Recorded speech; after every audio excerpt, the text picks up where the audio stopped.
Hello, everyone in Facebook land. How is everyone today? This is Teany Hidalgo, your purpose coach. And today and once a month now, in the Purpose with Passion program, we are giving you a high dose of high vibe, forward thinking, and revolutionary content that encourages you to discover the passions that lead to your purpose. And today I have Talia Lopez. How are you? I'm doing awesome. Awesome. Good to see you. Good to see you. I'm going to go into who she is in a minute, but I just wanted to introduce her really quick and say hello to everyone. Let's double check the connections on Facebook before we get into the meat of it. Awesome. Looks like things are working. As always, you guys are welcome to ask questions and post them in the comments below. And Talia can process them and answer them in however she can. Awesome. So is it Talia or Talia? What do you prefer? Oh my goodness, I get that question all the time. And you know, it's funny, I don't know. What'd your parents say about that? They call me Tali. So okay. Honestly, yeah. But in English, like when American people that don't know Spanish, they call me Talia sometimes, and I don't like that. So if it's not that, then anything else is fine. Got it. So Talia it is. Yeah, that's fine. Spanish, it sounds good. Awesome. All right. So let me give you guys a real quick introduction to who she is. She's the founder of Dementia Care Advocates, a company dedicated to educating caregivers on how to care for those with dementia. She's also the founder of Women Helping Women Consulting, where she helps women take their business online by creating online courses. Yeah. And she also offers graphic design and fulfills her needs there, and is dedicated to helping caregivers and women thrive. I love that. Love it. Sounds awesome. Yes, you sound awesome because you are awesome. Thank you. All right, so go ahead. What? Yes. I try to help others, and then when people talk about me, I'm like, wow, I sound awesome. I sound so nice. And you're an entrepreneur. Come on. Credit. That's a plus too. Much props. All right, so everyone starts somewhere, and I want you to sort of give everyone sort of an introduction to what sparked your journey, because I mean, you've done a lot of things and you're still doing a lot of things, but today we're going to be talking about mental wellness and also the entrepreneurship aspect of the things that you're doing. So what sparked your journey and fanned the flames to get you to where you are right now? Okay, so for my dementia business, it's a little longer. So I want to take it all the way back to when I was 12. When I was 12, I believe, I think fourth grade. Is that how old you are in fourth grade? 12? I don't even I think so, something like that. So I lived with my dad at the time, and he was caring for his mother, but I didn't really ever see her, so I didn't know much about her. But we cared for her, and I noticed that she was ill, and that's kind of what everybody said, that she had Alzheimer's and Parkinson's. But, I'm 12. I don't know what that means, other than I see my grandmother hallucinating and doing things that most everybody doesn't do. So I saw that. And then in high school, I was in JROTC. And one of our goals was to volunteer at a nursing home. Like, that was one of our yearly goals. And I was in charge of that goal because I was on the staff at the time. So I decided to do quarterly parties with our nearest nursing home. So the first party I did it was a Halloween party. So we all dressed up in, like cute costumes, like cartoon costumes and things like that. Nice. So nothing scary, because I know though. And especially when you're religious, they're like, oh, we don't celebrate. So we try to do all super cartoon things. And we went to the nursing home and we had a party. We painted pumpkins. And just the atmosphere of knowing that I'm making them smile and I don't know them, I just felt super fulfilled. But what specifically really got me that day was there was a woman, and I don't remember her name, but I remember her stopping me. And she said, she's like, oh, I just want to thank you so much for coming out. And I was like, oh my goodness, like, thank you so much for having us. This was so much fun. This is awesome. And she's like, no, but I really want to thank you. And then she started, like, tears were in her eyes. And she said, people don't really visit me, and just the fact that you guys came just really made my day, and I know it's going to make my month awesome. So I was like, oh my goodness. So that really struck me that, it's true. Well, now I understand from a caregiver and a family, point of view that sometimes you can't care for your loved one forever. So you do have to put them in a home because they're more able to care for your loved one. Right. And so I knew at that moment that I wanted to work with the elderly. So I didn't specifically know what I wanted to do. But I knew I wanted either that's be a hobby or I continue to volunteer or that be a career or whatever. But at the time, this was freshman year of high school or sophomore year of high school. And at the time I wanted to join the Air Force because that was always a dream of mine. Long story short, I couldn't join the Air Force because of my health problems. So I was like, that's fine. I'm going to embrace my plan B. So I went to college for social work. And then I got Nice. an internship at it's called the Guest House. It's a adult daycare. I always say for those with dementia, but I think they take other individuals that have mental impairment, but dementia is what they had a lot of, individuals with dementia. So that was the first time that I was really in a setting that there's a lot of individuals with dementia. So the forgetfulness and everything with that. So volunteering. So interning there was really eye-opening, and I knew then that I wanted to work specifically with those with dementia. I thought that it was amazing that they probably are not going to remember tomorrow, but they're going to remember that I made their day right now. And Did you choose that internship particularly because of your grandma, or did you just happen to choose that internship? okay, good question. So I volunteer. I think the first time I ever volunteered in nursing home, in high school, which is freshman all the way to senior year, I think that's probably because of my grandmother and the elderly in general. And I believe my mom used to work at a nursing home. So I used to hear different things. So I think they're kind of who inspired me to, just look into the nursing home world. But the internship, I specifically remember going to a volunteer fair. I was a Mm. freshman in college and I really wanted to volunteer. I don't know. I was just so used to doing it in high school that I was like, I'm doing this in college. So it was a little fair. And I remember walking and there was, awesome. There was women's shelters and there was so many things. But then there was this little table and it had these little signs, like these tiny little metal signs with a picture Mm-hmm. hanging all over the table. So it was like little signs with pictures. And they were all like the elderly. And I was like, oh, I'm hooked. So then I was speaking with the executive director, and she told me that I should go volunteer because it's a wonderful place and it's an adult daycare. And I'd never even heard that term. I was like, a daycare? Like, I didn't understand what an adult daycare was. And she was explaining to me that you don't have to put them in a home and that you can just drop them off 9 to 5. During the day. Yeah, that Mm-hmm. makes sense.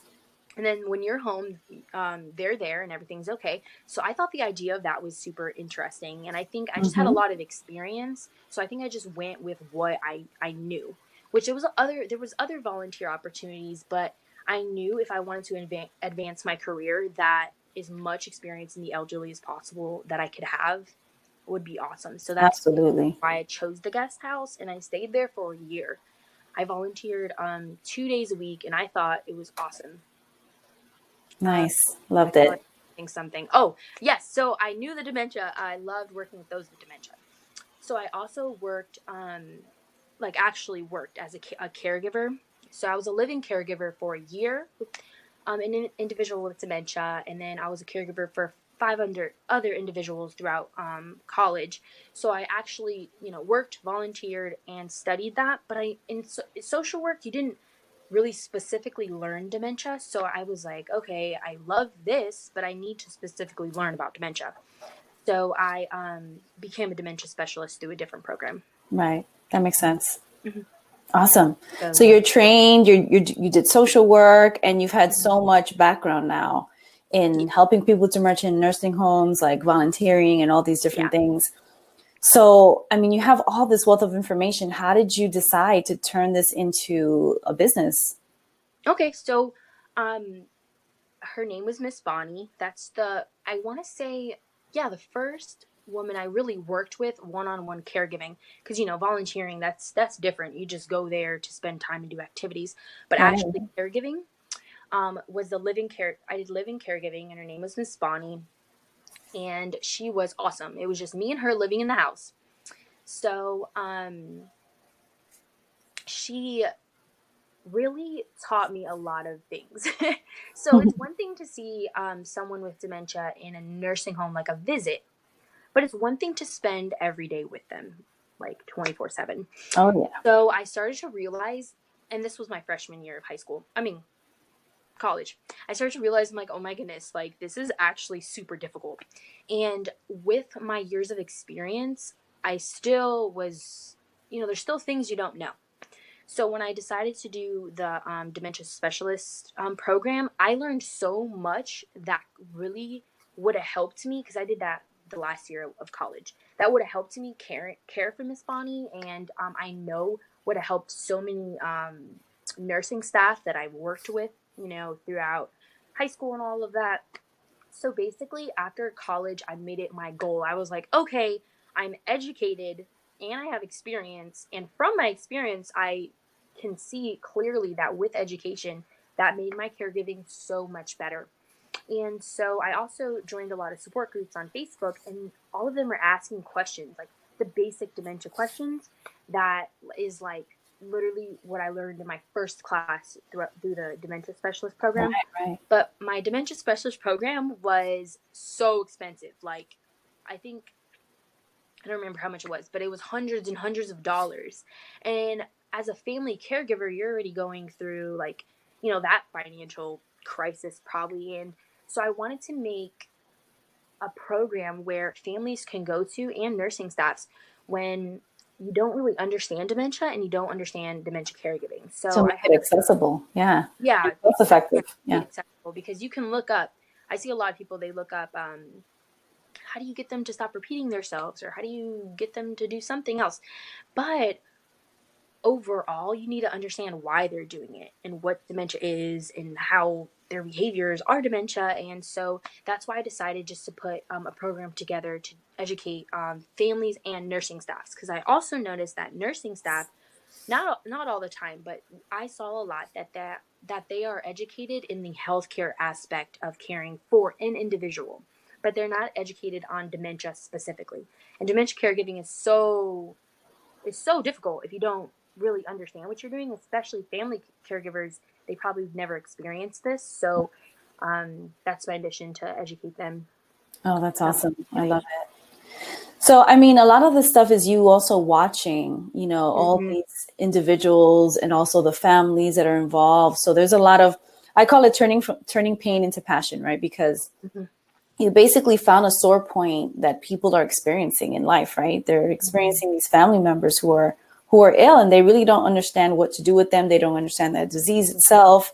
They probably know the clinical aspects of it, how maybe to day take care of them, but not really the other aspects. Like there's a lot of emotional stuff that is involved in that, right? Mm-hmm. There's a lot of other Stress. things, yeah, stress and all these different things. So it sounds to me like a lot of those were pivot points that they've experienced. So you were able to address a lot of that stuff for them. Yeah, I Right? also teach caregiver stress. I think I teach that a lot.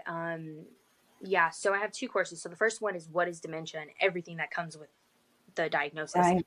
And then I teach caregiving for those with dementia. And with that class, the whole end of it is just caregiver stress tips.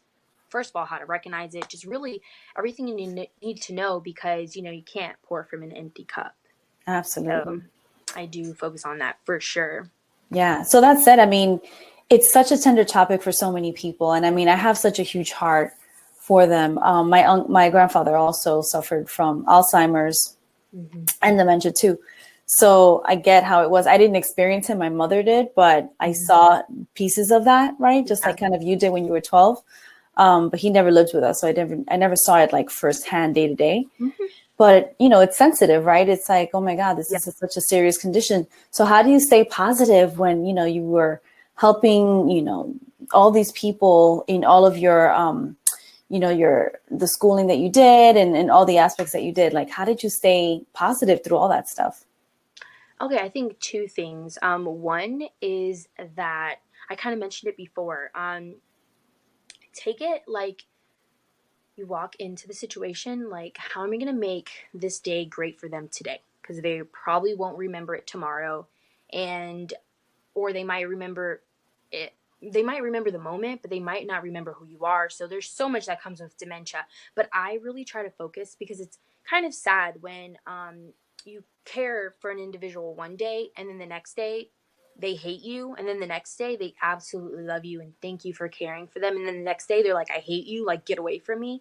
Right. So that goes to my next point. So point number one is just try to make, I know it's difficult because a lot of people are like, well, they're cussing me out, how am I supposed to make their day as good that day? Well, if they don't want to be with you, walk away. Like, That's harder, right? yeah, that's how you would make that situation dim down. But just walk away, take a break. But the second thing I was going to say is understand that you cannot control your life when when you're caring for somebody with dementia. You can't control, you can't set a schedule. Like, you can't say, okay, I have to do this, that, and the third. No, you have somebody with dementia, and they might wake up feeling awful, attack you, or they might just be, awesome, and be able to cooperate with your care. So I think, yeah, so you really, really, really need to understand that you are living in their world now. So as sad as it's going to be for you sometimes, you have to understand that they are the ones that are experiencing dementia. You're not. Right, right. Although you experience the side effects of the Yeah, you dementia, experience, right? yeah. So a lot of people in the support group are like, oh my goodness, like, I cannot believe my loved one just did this. He won't stop screaming, blah, blah, blah, blah. We were at the mall or something. And I'm just thinking, okay, you're thinking about this from their standpoint, but what if you took a second to think, why are they screaming? They probably don't know where they are. There's commotion everywhere. They're scared. So if you Right, really start thinking about it from their point of view, you'll stop thinking that the dementia diagnosis is messing your life up and start thinking that it's messing their life up. So then you kind of change your mentality, like, okay, well, how can I help them? Or let me help them. Or instead, right. you It's see a what I'm complete saying? Instead of, reframe. yeah. So let's get into it, because I think we didn't really, talk about what it is and what are the aspects of dementia, which, I mean, obviously we should talk about, because I think people have kind of an idea, like, yeah, that person forgets things. Okay. But it's so much more than that, right? There's a lifestyle. It's a whole lifestyle change that these people go through. Yeah, Can well, you talk about that? it really depends on what type of dementia that you have. But I know a lot of people ask me, like, what stage is my loved one in? Or, I didn't even know there were stages. I thought it was like a one thing and that's it. Mhm. Well, Yeah. I mean, as in, like, okay, so that's why it's really hard to really talk on dementia, because everything is a generalization, because everybody is different with dementia. For example, I cared for a woman who had dementia for a year and passed away. So her stages were real short. But then I cared for, I mean, well, I didn't care for my grandma the whole time, but I did care for her for those 2 years. And she just passed away this year. Wow. So she had dementia, I don't even know, 15 years, I want to say. Um, or she had Alzheimer's. So that's what I'm saying. So it's really, really difficult to, that's why I love my course so much, because you're able to learn everything, but not everything will happen to your loved one, or Right. everything will happen to your loved one and more, if that makes sense. So Mm-hmm. everybody is different, but there are some generalizations that you can say, like early stage, for example. I like to say that they'll be able to, if you say, hi, can you help me pour a cup of coffee, and they'll be able to. But then if you ask somebody with middle stage, they'll probably look at you like, cup of coffee, like. But if you grab the cup of coffee, like, can you pour this? And then they might be able to do it with those verbal cues. And then at end stage of dementia, they won't understand the goal at hand. They won't understand what pouring coffee is. So that's kind of what I try to Right. teach, because you might even skip middle stage. It really depends, but just to know, just to see where you kind of are, So and it's to a pretty debilitating situation. I mean, they go from like maybe forgetting a couple things to straight not remembering where they are and what things are and who people are, right? And yeah, the meaning to what they're object doing. Yeah, goes go away. ahead. So yeah, that's very true. So yeah, so your short-term memory goes first, and your long-term memory kind of sticks, and then um Yeah, I think what's really sad for families too is that most times at late stage of dementia, they won't remember you. They won't remember any meaning to an object, and to see your loved one really slip away from you is really hard. I know a lot of people have the mindset, well, Yeah. at least they're not in pain anymore. And then some people are just straight in denial the whole time. They're like, oh, he doesn't have dementia. He's just forgetting, like, it's okay. Like, my dad's okay. But sometimes, you really need to just Yeah. um, be educated on it so you understand what's going to come with it and what you can Yeah. specifically do. And like level set them and give them kind of reality, right? Because it's hard for both. It's hard for the person who has it, and Yeah. it's hard for the person who's witnessing it. So Mm-hmm. totally get it. Mm-hmm. All right. So Yes. at this point, I mean, you created this whole program around this whole situation of dementia and like, caregivers and people who have it and all that. That's awesome. Mm-hmm. So what do you do now? I mean, I know you have another aspect of the things that you do, like entrepreneurship. Where does that kind of fit in to what you're doing? Awesome. So yeah, I wasn't sure to say this. I felt like everything would overlap if I introduced that in the beginning. But so the women helping women consulting, I'm assuming that's what you're talking about. Yeah. Okay. So once I created my course, I launched my course. It's going on in the background. I'm like, what do I do now? Like I fulfilled my life goal. So I That's noticed. pretty early. You're pretty young for that. You still got Yeah, things to do. that's what everybody says, but I mean, I'm sure I have to think of another goal because that's life. But that was just something literally since I was little. I knew I wanted to work with the elderly. I knew I wanted to change it, and it's happening for me. So that's kind of where I'm thinking, like, what's my next goal, or what am I doing next? I mean, of course, I'm still actively in my dementia community, but so I'm in a women entrepreneur group, and a lot of them ask questions on like, hi, like, does anybody do flyers? Does anybody do business cards? Does anybody do logos? And I was thinking, I love to do that. Like, that's one of my hobbies, actually. I loved creating like all of my content for my dementia business, all the photos. I loved creating my logo, flyers. I love my business cards, but that's like Nice. something that's like a hobby of mine. So then, it was just friends at first asking me to help them, help them, help them. Excuse me. And so I think on one of the posts, a woman asked, how much are you charging for like I think it was like a logo and some business cards. And they were literally like $500, $600. And I'm like, oh my goodness, like that is so expensive. I could never afford that starting off.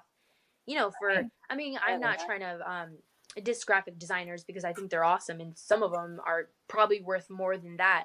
But if you need something start up and you don't have a lot of money, that's when you start to see people just do random things on apps, and their logo doesn't look professional or something like that. So I was like, maybe I can start something to help women that are starting off and make it affordable, because if a logo takes me not like an hour, actively an active hour, which is Mm-hmm. us really consulting over the logo, why would I charge them like, $300 to $400? It's only an hour of my time. So that's what I started to focus on at first, really helping ladies with their graphic design. And then I started getting questions like, oh, you created your own course. Could you help me create mine? Can you create mine?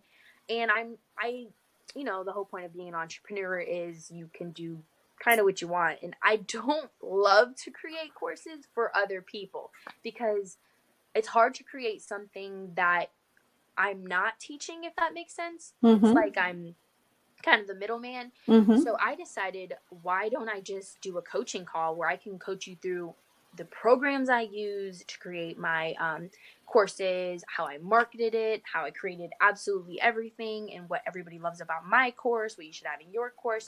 So then that's kind of where I'm at right Awesome. now.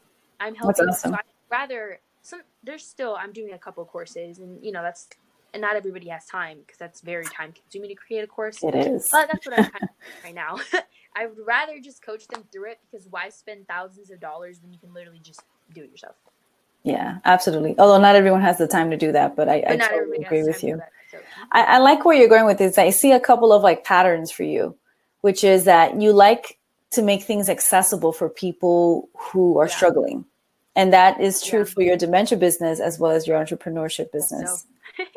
So there's definitely a Mhm. desire to assist people who are starting and people who, maybe not are obviously like rich and like, can Mhm. afford certain things. So definitely something that's accessible and like useful and things like that. So that's very nice that you're doing that. That's your angle. That's your thing. No, yeah, I think maybe that's because, I don't have a lot of money I didn't have a lot of money starting up. I didn't grow up with a lot of money. I think today I had a mastermind coaching call thing, and they asked me like, "So how much money do you want to make?"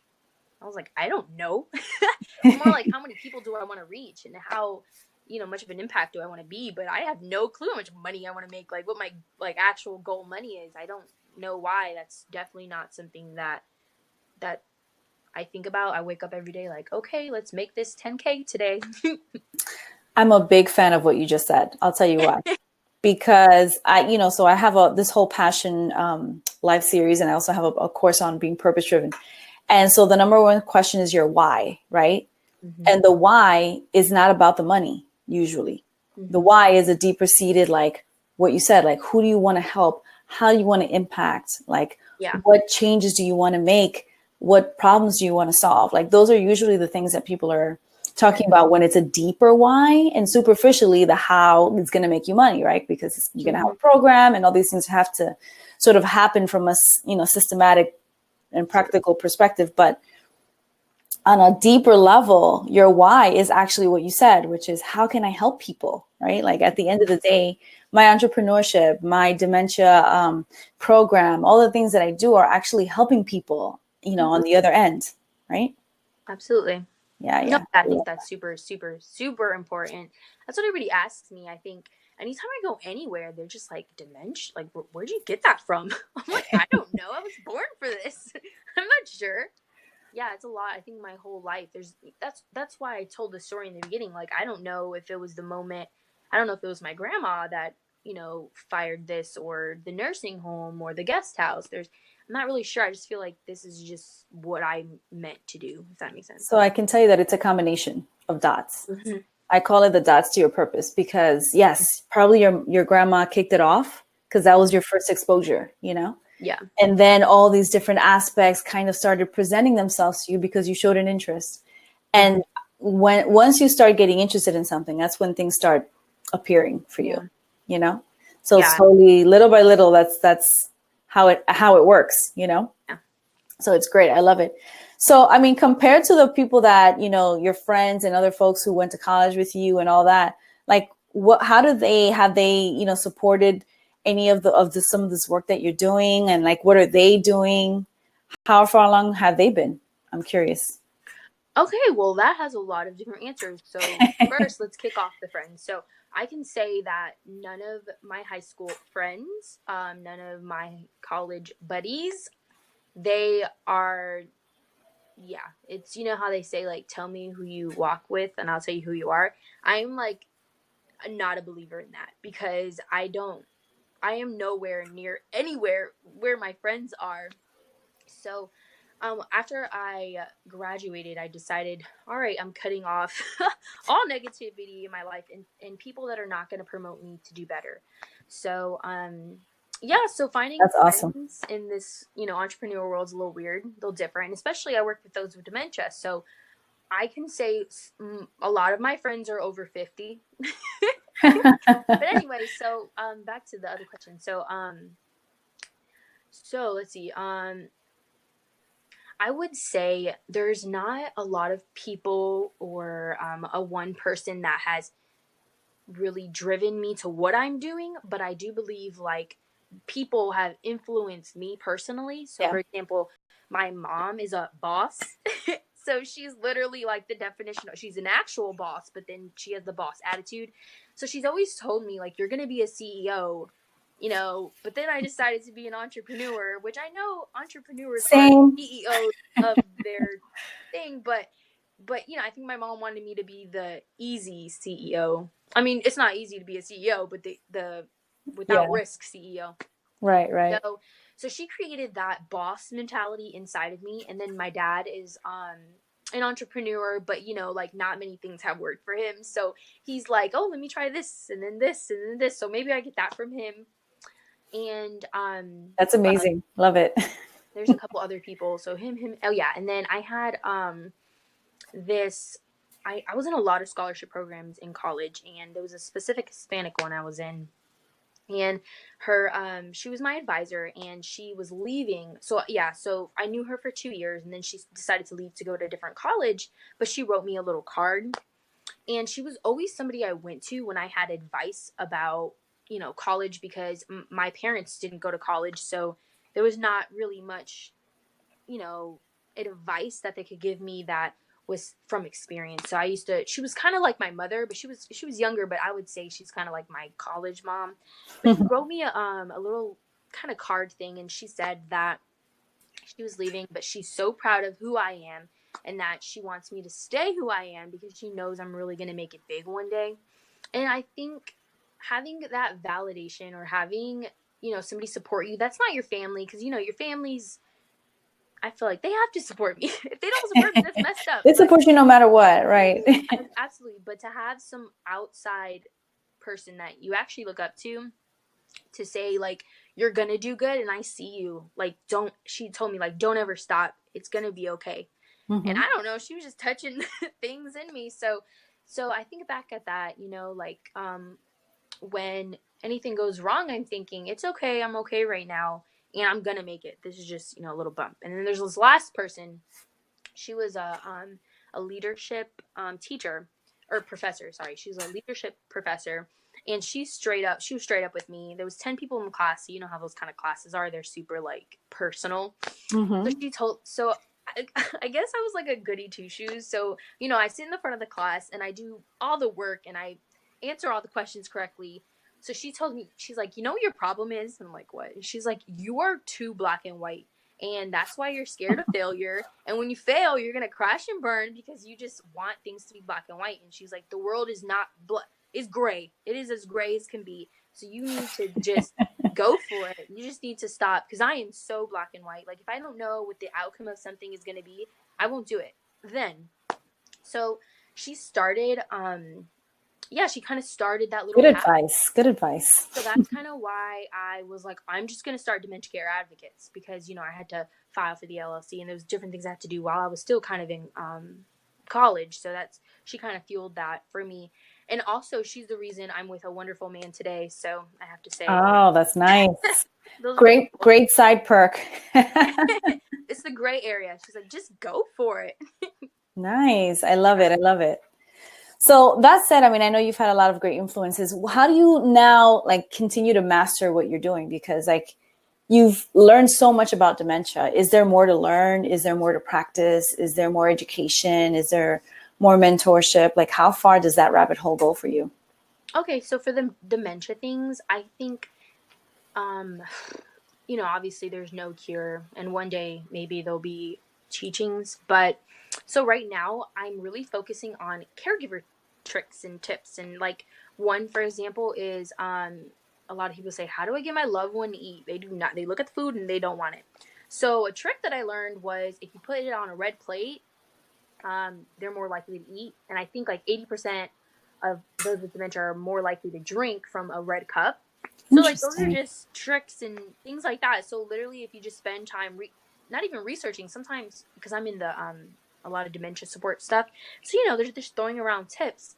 So once you get the tip, you research a little bit, and I like to incorporate that in my course. So that's kind of things I do right now. But I'm all about learning how to be a better me and how to be a better entrepreneur right now. So I'm super trying to join a mastermind and excel my business, things like that. I think that's what I'm really, really, really trying to do. Trying to grow myself personally, or try to find a coach, something like that, because I know you can always get better.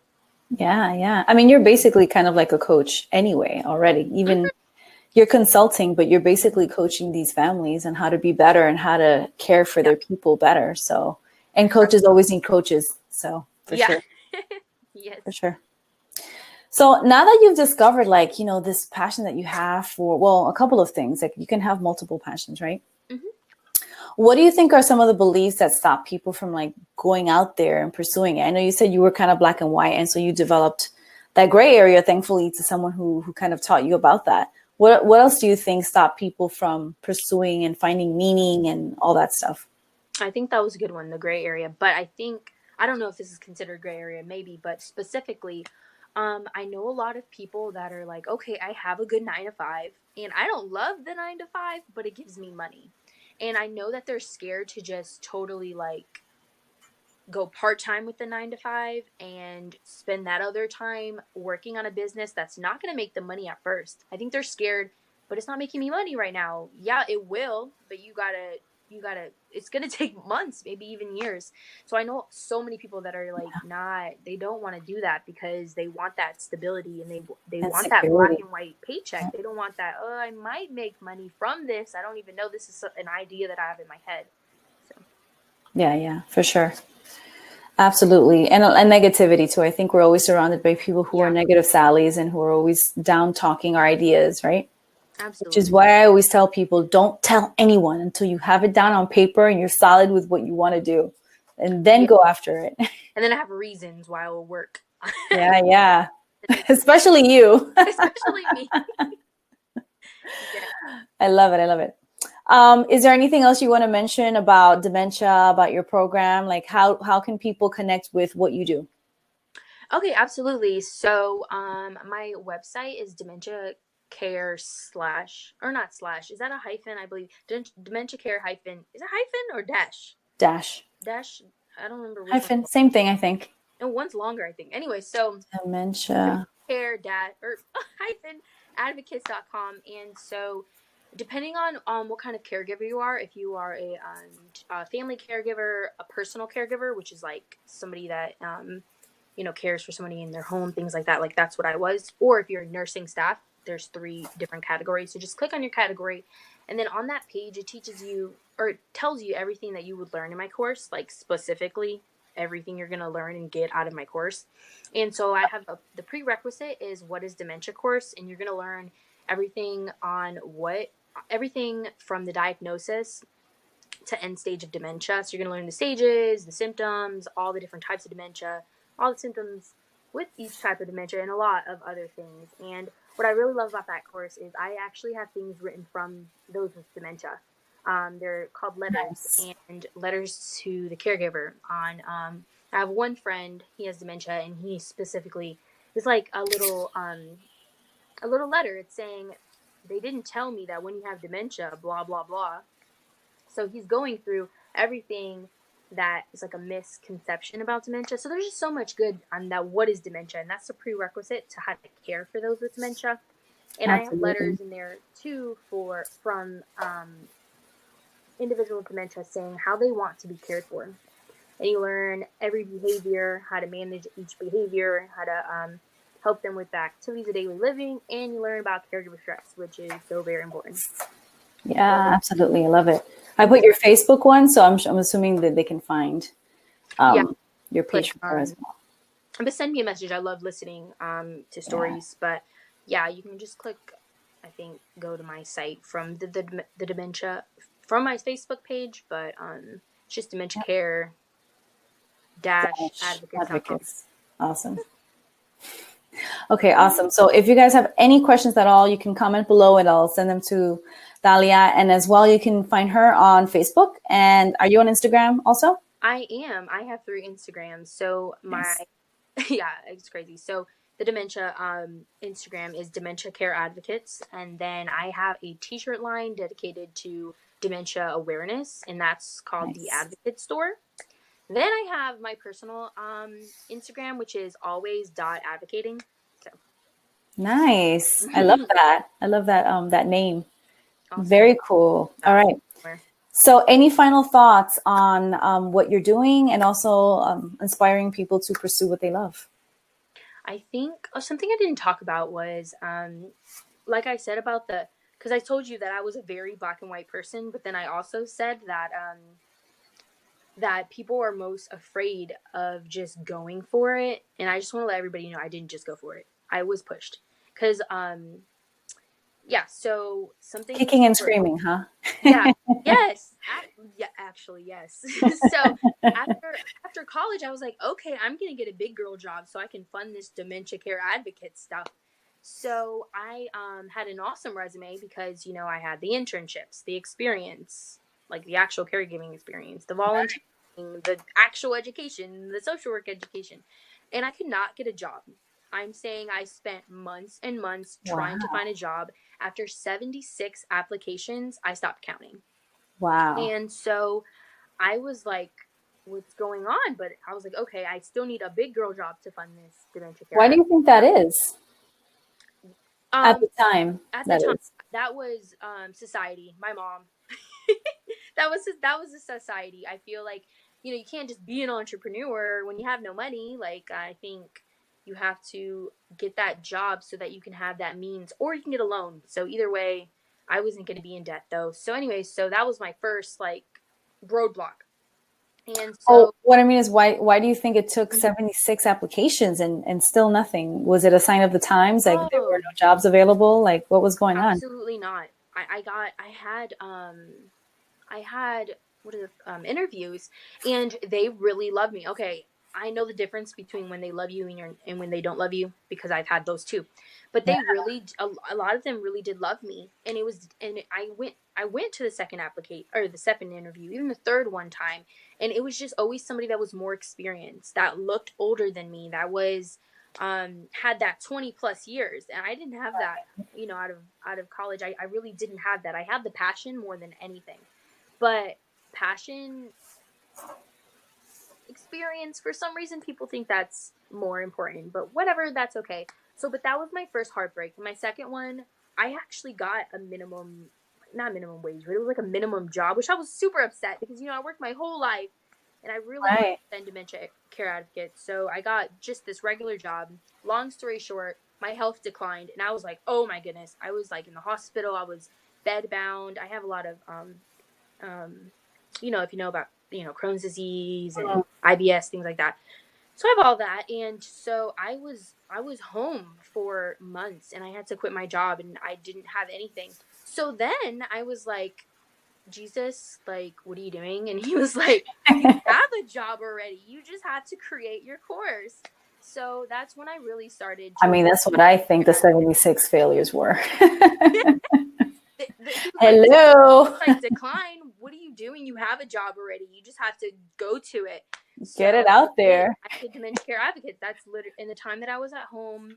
I mean, now I'm 100% better, but the time that I was sick was when I created my courses, when I healthcare professionals helped me, and I really built what I have now. So with that being said, I think the last thing I would tell anybody is that sometimes you just have to be sick. Like, you just have to go for it and something badass happened to you, because honestly I don't know if I would have did it if I would have just jumped on it. But I'm so grateful for actually Yeah. taking that step and just not keep applying to those jobs, because I have nursing staff asking me to make courses for them, which is Nice. funny because they didn't accept me, but that's okay because I'm doing This is awesome. like the Pretty Woman movie. They didn't accept her, and then at the end, she was like the richest person in the room. But anyway.